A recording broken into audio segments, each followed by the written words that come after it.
complexity. And that's what this is. The shift from here down to sickness is really a call to an increase in complexity of the nervous system, so your body can now deal with the new level of chaos and toxicity in the world without taking you down.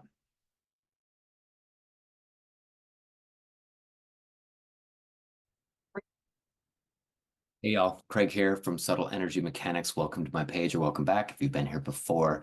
Tonight I want to talk about something really specific called cell danger response. Many people have never even heard of that.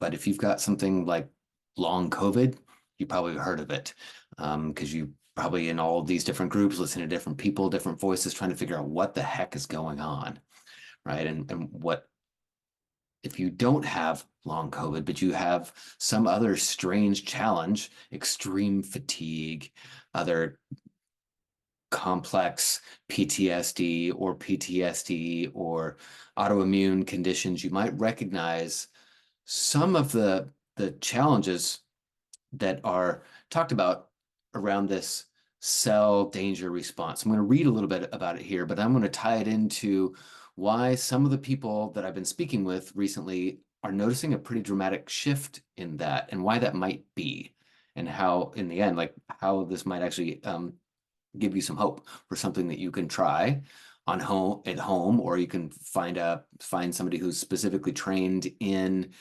working with these koshas, these yoga koshas, this internal experience as a way, like a key into a lock to help unlock this vibration of safety that when it runs through the entire system, you actually come home to yourself. And in scientific terms, that might mean that you're shutting off that cell danger response. So I'm going to read a little bit about what this is, and so we can unpack and give a bigger picture about what's happening and why the folks that I've been talking to might be having these seemingly miraculous changes. Now, nobody's just like waking up one day and I just want to put a little caveat of reality here. Nobody's waking up, the next day and be like healed, right? Because that's movie stuff, right? But to have somebody that felt like they were on death's bed now have a glimmer of hope, they're actually feeling themselves, maybe have the best night of sleep they've had in years, or maybe able to get out of bed and go for a mile or two walk every single day. Maybe they're not back to life yet, but these are some significant changes in people's internal state of just contentment and excitement and ability to engage in relationships again, in people, and maybe their gift for why they're here, rather than just trying to struggle holding on for dear life on the side of this cliff that at any moment they just might be done. So I'm going to read a little bit about this. So at a cellular level, the cell danger response cannot be turned off until the cell receives the final, quote, all clear signal. Until then, the cell danger response remains stuck in a repeating loop that blocks further healing in an attempt to eradicate perceived danger. So if you are already on the edge of or the verge of terror, like you might not even been able to pay attention to the words coming out of my mouth. So I understand that that's the case. I'm not going to read many paragraphs here, but so at a cellular level, and what that means to me is that's outside of your conscious control. The cells have their own agenda, their own little consciousness, and the way they assess the world and then respond accordingly. I don't have direct conscious access to the cellular level. So that's called the autonomic nervous system. That's how the body's managing itself, making decisions that you then have to live with, right? So when this cell danger response kicks in, everything goes into shutdown.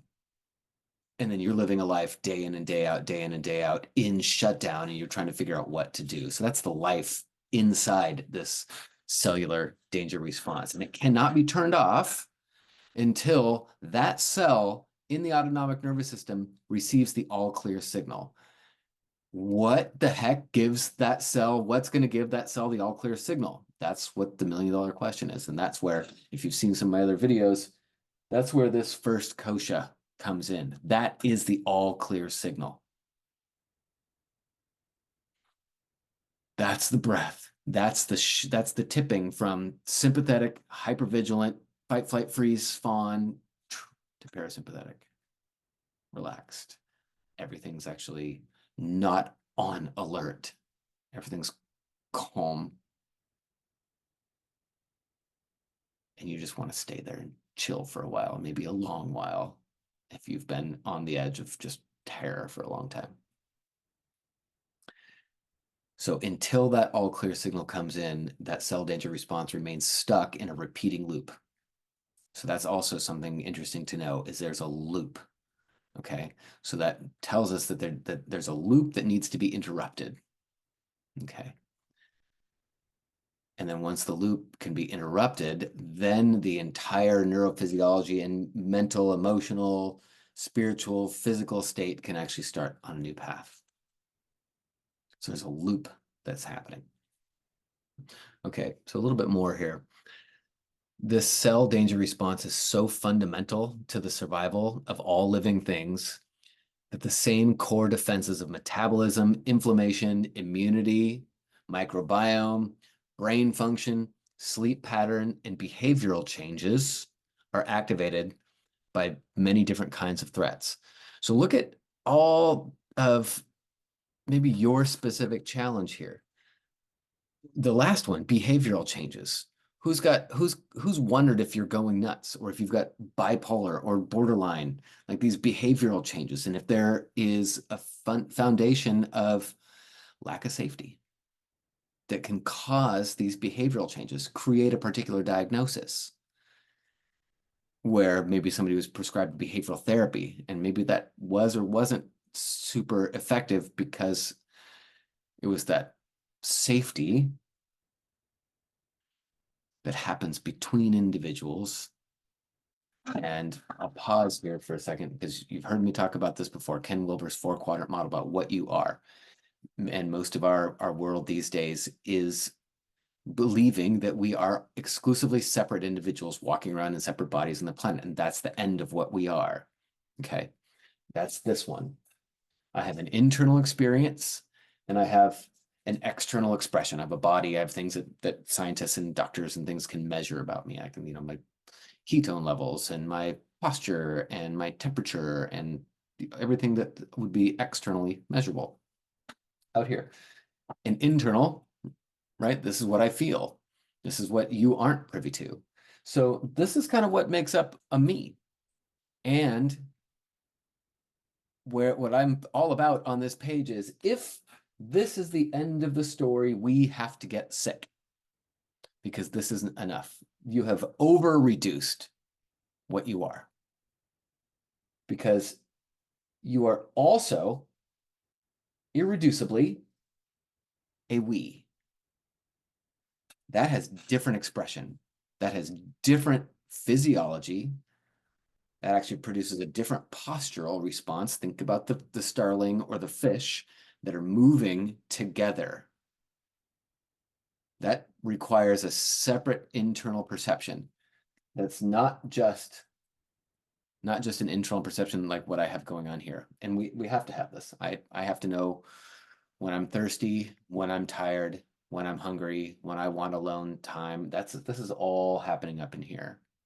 When I want alone time, I'm going to take myself from being in a group to being alone. So these two are connected. What's happening on the outside of me to stay in congruent relationship with what's happening on the inside of me. Well, now we think about that flock of birds, and they're all flying around in a murmuration, is what that's called, a starling murmuration. And that's an amazingly gorgeous and very intuitively perfect dance. If you want to watch that, you can Google or YouTube starling murmuration. That's not happening up here. That's happening down here. This actually requires a separate intelligence to be choreographing all of those birds at the same time. Now, the scientists are going to balk at that. They're going to say, no, there's no separate intelligence. Those are just all individual birds that are trying to figure out, they're appropriately evolved to use just their eyes to stay in choreographed motion. And that's what they're going to say. And what that is it's just not true. And the what I can show, and you've seen other videos on here of me working with people, and then me in person, but then me working with people online. And stuff that Rupert Sheldrake has shown is called scopesthesia, that our nervous system, scopesthesia, is the sense that you're being looked at when you can't see the person. So your body actually picks up the sense that you're being looked at. So you're not using any of the five senses. And we can reproduce this. And I'm reproducing it every day in my work and as well as on these calls. So but because it seems voodoo and it seems weird, it only seems voodoo and weird and pseudoscience to somebody who has reduced themselves too much. And they don't actually recognize that they are, in addition to a me, that they are a we. And I'm going to say that anybody who's still fighting for this reductionist scientism world, they aren't very peaceful on the inside. They have relationship challenges. They have potentially health challenges. They have a deep fear and a deep anxiety and a deep, let's go with that, deep fear and deep anxiety that something's off, something's wrong, and they're not admitting it. And they're trying so hard, which is probably why they have this, purely scientific job. They're trying so hard to make everything certain, because this up here is about certainty.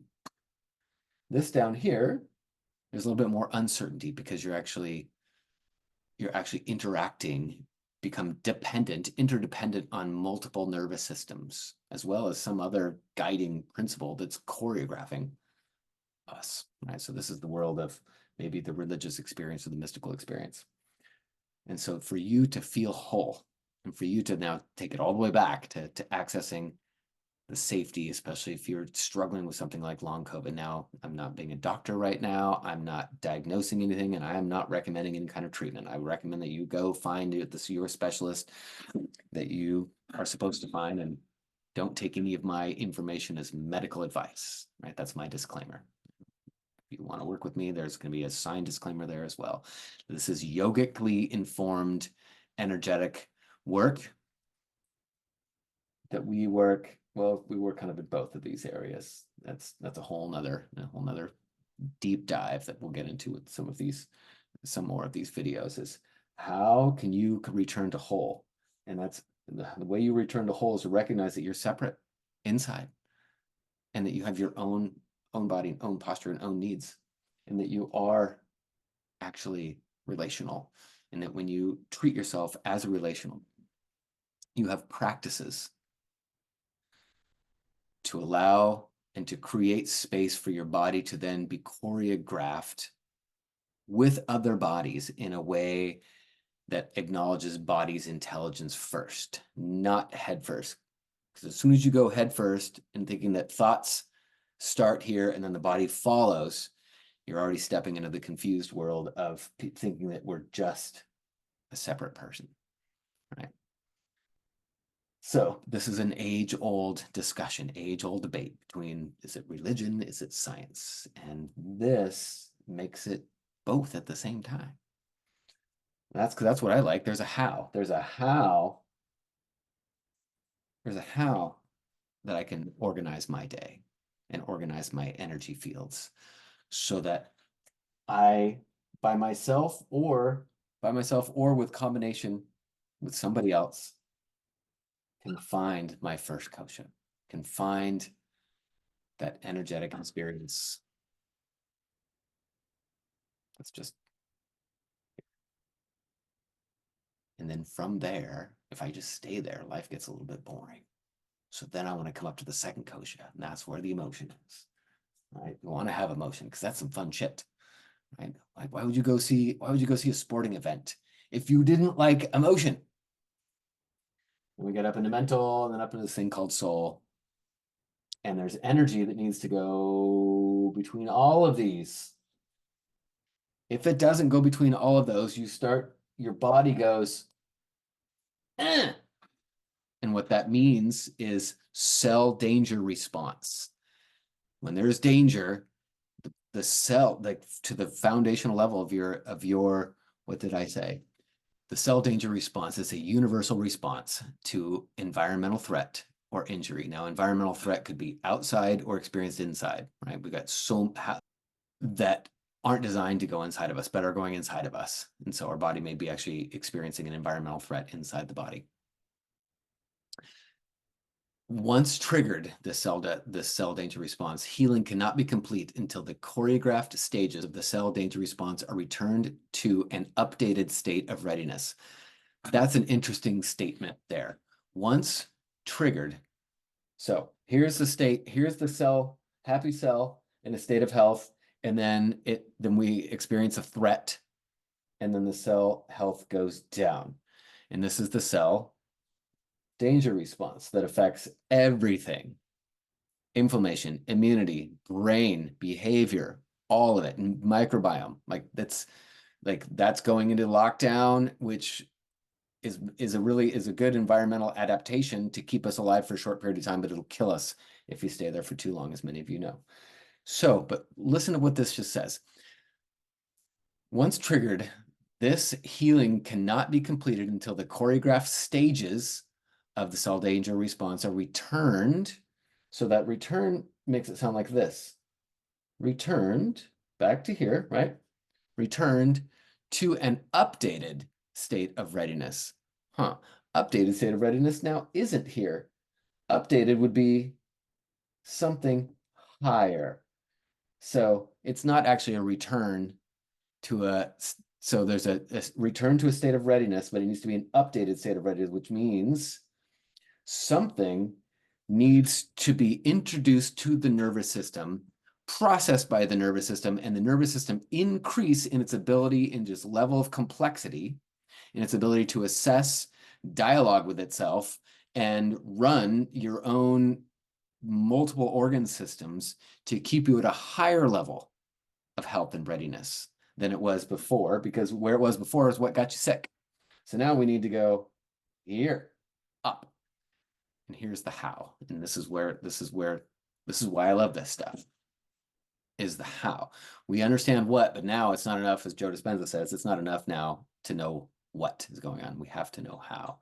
And so this is where my best guess as to why some of the people I've been speaking with recently have been struggling with things like long COVID and how the heck to get this cell danger response to shut down and help their body be inside their body as it comes up into this higher state of health, readiness, and ease. And that has to do with these yogic koshas, which are a rather old technology. They're not teaching these thoroughly in yoga teacher trainings at this point.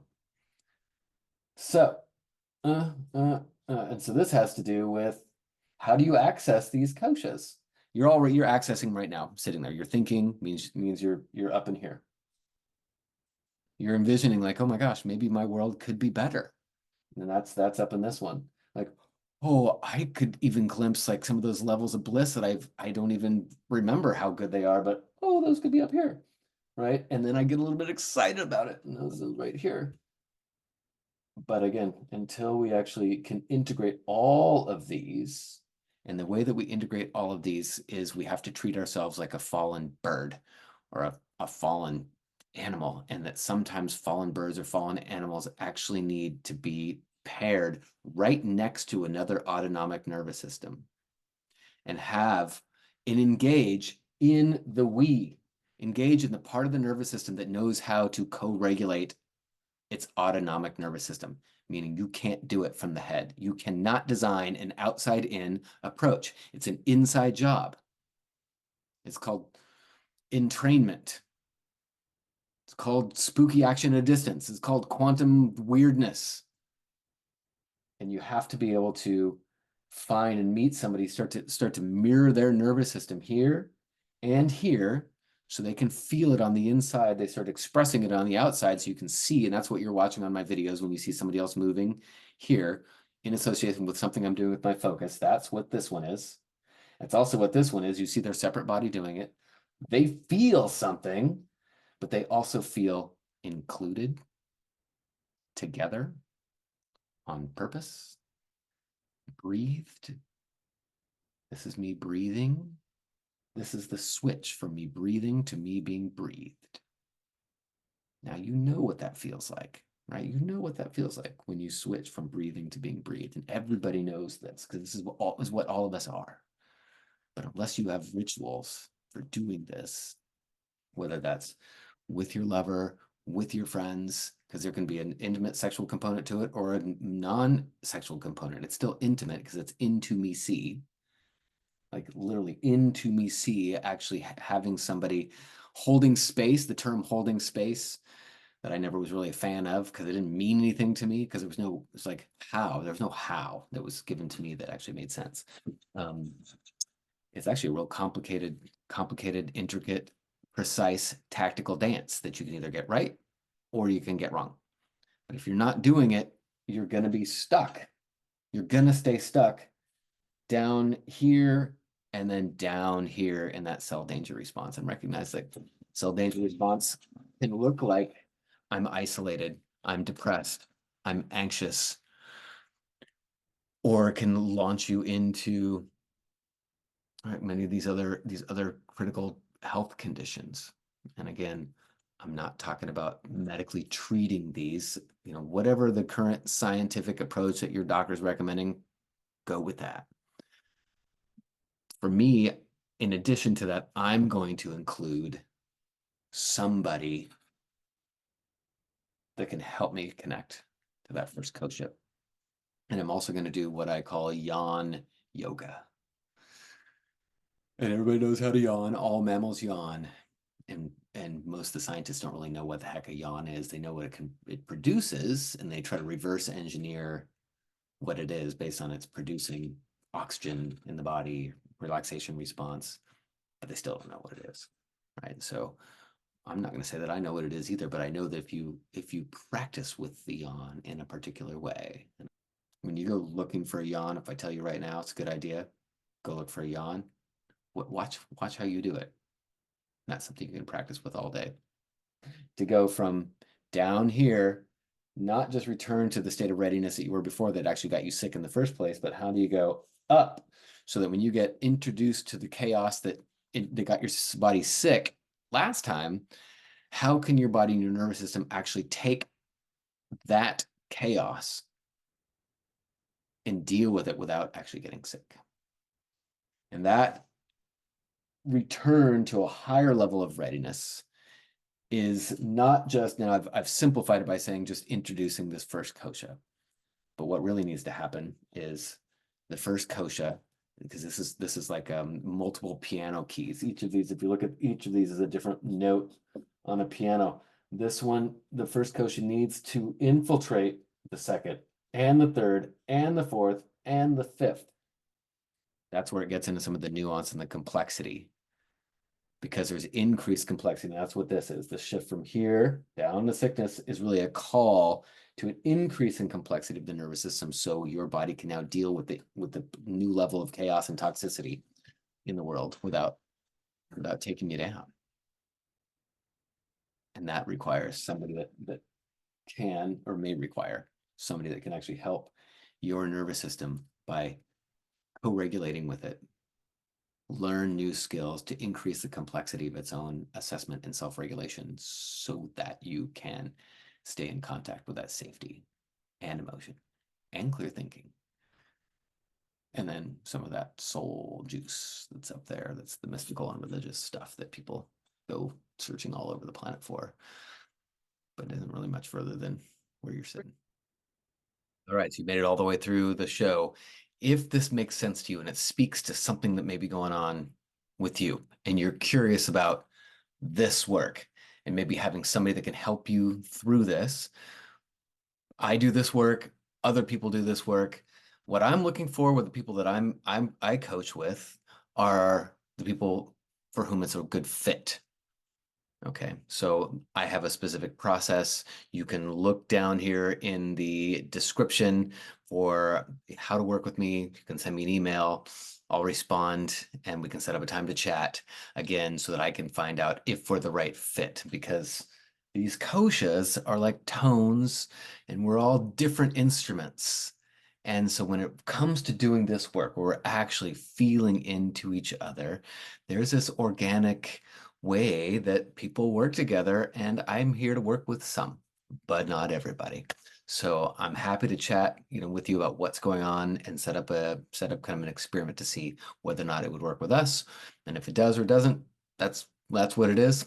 And I'm happy to help you get in a direction that might actually help you if I can, get where you want to go. So again, I've got some description below how you can contact me. I'll send you a little description of what that looks like, what it costs, short term, long term. I talk to people in that introductory period, 15 minutes doesn't cost anything. I just want to know, whether or not it feels for both of us like there would be a good potential fit here. Okay. Have a great day. Thanks.